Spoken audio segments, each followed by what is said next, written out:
जदि केबे राति समय रे आपण को श्मशान को लगी कौन रास्ता दे जावाक पड़े तेबे तो टिके सतर्क हो जातु कारण एठारे गोटे सामान्य भूल सीधा तो मृत्युर कारण साजी पारे जदि बंचिबा चाहूचंती तेबे एही चारोटी कथा तो सब बेले मन रखंतु। प्रथम कथा श्मशान घाट पाख दे जीवा समय रे भूलरे भी पछ को बुली चाहतु नहीं।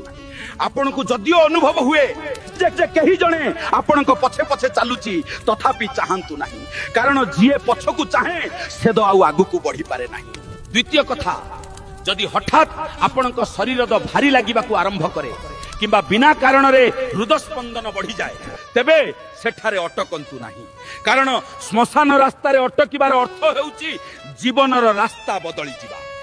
तृतीय कथा जदि रास्ता कड़े हेने कहीं बसी देखती तेबे तांको सह आखि मिसाइबा को चेष्टा करंतु नहीं भूल रे भी तो तांको डाकंतु नहीं कारण श्मशान पाखरे कौनसी अजणा को डाकिबा माने बड़ विपद को डाकिबा।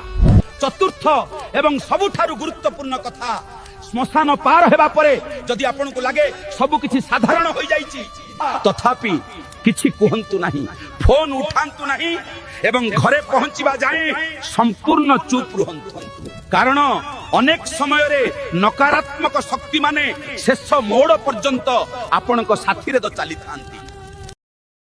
Download ShareChat.